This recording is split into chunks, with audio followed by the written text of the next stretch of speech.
Americans, you don't have a culture, you don't have cuisine, you didn't win World War II, and everything in between. Yeah, so I'm an American and I obviously don't agree with anything I just said. I so don't agree with it that I decided to make a video about it. That was my impression of a Valley Girl, but you knew that, didn't you? From that culture that doesn't exist. If you haven't picked it up yet, this video is going to be an incredibly sarcastic response video to every YouTube handle or Twitter user that has graced my American eyeballs with a subconjunctival hemorrhage and my brain with an Americanism. Specifically you, Patriot Cold Jars 5915. This video is your fault, not mine. I accept no responsibility. And no, this doesn't come from a place of chest-beating American exceptionalism, nor did I write the script for this video to 10 hours of ASMR bald eagle screeching, typing this with one hand while I fire my AR-15 with another. Though I gladly would have were such a display of American legal. No, this video comes from a place of American exhaustion. I'm tired of having to defend the rather simple notion that my culture exists to a bunch of backseat window-licking neophytes, who are begging for a supersized knuckle supper. So about American culture. We're all living in America, America is wonderful. First, let's acknowledge the troll under the bridge. Anyone saying America doesn't have culture is just making a dig at us. I know that, you know that, the people saying it know that. At least I hope they do, because if they're unironically saying it, then their brains are smoother than Morgan Freeman's voice. Get busy living or get busy dying. It's one thing to make fun of or attack someone's culture. There might even be some truth to it, but there's something truly Orwellian in declaring someone else having no culture. That they're an unperson existing in a void without cultural context, that they're utterly alone and unmoored in human society and living without group identity. Not that they don't claim a group identity, but that they literally couldn't if they wanted to. It's a form of psychological attack, sinister in nature, and meant to cause a crisis of identity in anyone who's subjected to it. Culture is an abstract concept, and as any anthropologist will tell you, notoriously difficult to define. Saying America doesn't have a culture is a rhetorical trap, and should you find yourself so inclined to argue against that idea with someone, you'll find yourself at a disadvantage in any subsequent argument, because that's how a good rhetorical trap works. Your position has already been undermined, and the onus is on you to prove the nebulous concept of your culture existing. I'm going to choose naively to believe that this is just an inflammatory statement meant to generate reactions from angry Americans, but I'm not particularly angry because I'm not an idiot, and fuck it. I'm going to treat it like a serious accusation anyways, because I wouldn't have a video otherwise. Segway! This is American culture under a microscope. I can't believe I'm using this fucking pun for an analogy. As you can see, the cell walls of America are collapsing. The boundaries between what is American and the wider world culture are dissolving until the final moment where the cell loses cohesion, dissolves into the backdrop of the wider culture. It's not a perfect analogy, but it works well enough to show that at some point the insulation of American culture from the world ceased to exist. Part of the problem of the argument of America not having a culture is that the people making it have come along post-Americanization. America is so successful at exporting its culture that, like our microscopic friend there, the boundaries that normally contain a culture are, for America, mostly gone. And for better or worse, our culture has irrevocably altered cultures worldwide. Whether you like it or not, America moved into your neighborhood and is on your front doorstep. And we brought cookies. And you may or may not have diabetes or gluten allergy, but we don't know that. Our most popular trends movie, art, fashion, tech, architecture, cuisine, businesses, sports, music, etc. All of it's promoted and exported. They've spilled out to every corner of the globe like hot marinara sauce, staining your khakis in the carpet forever. I recently had an incident involving spaghetti in my office, but we don't need to get into that. It's easy for an outsider to look in on us and see America as boring, bland, soulless, because everything great that we make is going to be available to you. So when you see America through your TV screen, you'll recognize everything about it and experience wonder at none of it. If God crashed on your couch for 2 weeks, he'd be just as mundane to you. Yet he'd still be able to perform miracles, like making a visiting European tourist realize that there's a lot more to America than the preconceived notions back home from people who've never visited it. Just because you don't recognize the blue jeans you're wearing and the Coke you're drinking while watching this video as American culture doesn't mean that it's not. Actually, struggle? Those are commodities, not culture? Yeah, Kermit, I fucking dare you to tell a Frenchman that berets and champagne aren't culture. The Germans that lederhosen and Hefeweizen aren't, or the British that suits and... what do they have again? Beans on toast aren't? Anyways, go on. Do it. No balls. No? So why are Coke and blue jeans any different? Because of how widely available and commonplace they are? Are suits any less a British invention and part of their culture because they're ubiquitous with business attire worldwide? No.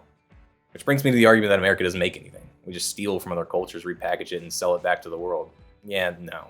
It's true that if you search for the origin of most foods popularized by the US, you will find their origin started in another country. But what you'll also find is that those dishes are radically different than the American version that you know.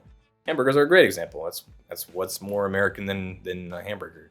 If you look up the origin of the burger, you'll find some articles claiming it came from Ramstuck Warm or hamburger steak. Both are of German origin, but both of them involve gravy. Had any recent burgers with gravy on them? Do you think of a breadless hamburger patty smothered in gravy when you hear burgers? Well, there you go. It's not about what we take from other cultures, but what we do with it once we have it on our hands. Plus, it's not like we hold a gun to the head of every immigrant demanding tithes of their native recipes to gain citizenship. People who come here share the recipes willingly, sometimes knowing how much Americans love new food and using them to propel their American dream, or sometimes to experience the simple joy of witnessing someone just trying their food for the first time. Whatever the reason, people share whatever they brought from home with their new American neighbors, and sometimes it is adapted so splendidly to match all of our differing palates that it earns itself a place of honor in being associated with Americana in the wider world. If you've ever had Mexican food in Mexico and are not from there, you'll quickly realize that the Mexican food you've had up until that point is actually Tex-Mex. Mexicans brought their recipes to the US and it was transformed in the same way to suit local palates. And while that has sometimes resulted in this atrocity ending up around a white dinner table, it's not what we serve in the Mecca of Tex-Mex Houston. I had to work my home city in there somewhere. And I'll fight anyone who says they've found better Mexican food anywhere else. Anyways, a bunch of German immigrants come to America with Hamburg steak, Chinese road workers bring ketchup, Swiss and Italian settle in Wisconsin and start making cheese, and the next thing you know, it all comes together to make the cheeseburger. Melting pot isn't just cuisine, though. It's music, their art, their culture, and it all comes together to make the amalgamation that is American culture. America's a prism, taking in the light of every culture and puking out a beautiful assortment of new colors from all of them. Or Frankenstein's monster, with a union of Urksex from the Dark Crystal, a megaculture born of every culture we've absorbed over centuries. You say only an American would be so arrogant as to presume that they're the only multicultural country. It's not what I'm saying at all. Only that we've been doing it longer and in greater volumes than anyone else. We've taken more than 2 times the amount of immigrants of any other nation in a given year, and our immigration peaked over a century ago. Whereas you dabble in multiculturalism like a celebrity on Hot Ones, we're over here doing heaping rails of it off of Lady Liberty's tits. While you're proving my point, Struggle. American culture doesn't exist because you're a bunch of cultures stacked on top of each other in a fucking trench coat. There isn't even an American accent. Yeah, that's true of literally every fucking culture. Even in the most homogenous cultures, like with the Japanese, you'll find regional accent and customs, dishes to suit local palates and traditions that are isolated to specific regions.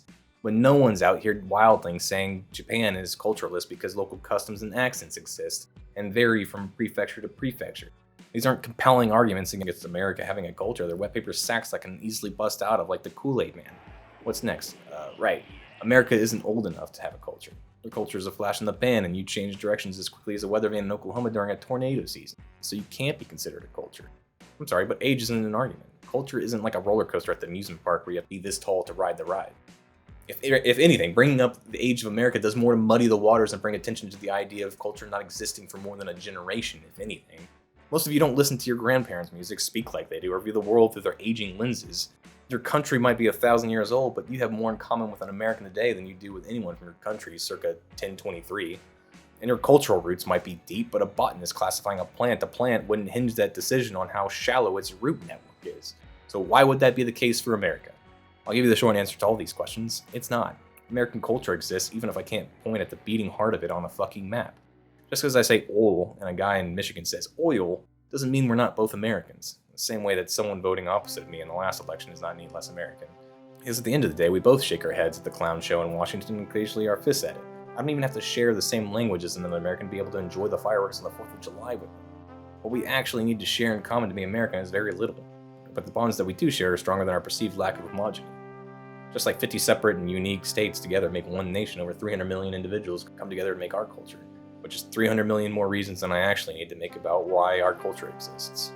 And while I could certainly go on to list every metric by which a culture can be judged by as existing, and create an exhaustive list of things that like American hot rods, our holidays and our festivals, the stunning breadth and body of art we've sculpted and canvases painted, the mountains of literature produced, the skyscrapers and monuments constructed, or the sports played, I don't really feel the need to. Because you don't need to see or touch a physical manifestation of something to know it's there. You don't need to be able to roll American culture around in your hands like boating balls. As humans, we're uniquely adapted to be able to recognize abstract concepts. We quite literally evolved to be able to do this, people. Anyone seriously not able to recognize the abstract of American culture is not worth your ire or annoyance, but instead your pity because they can't do a basic function of humaning. That's all from me. I'm Struggle. Bye-bye!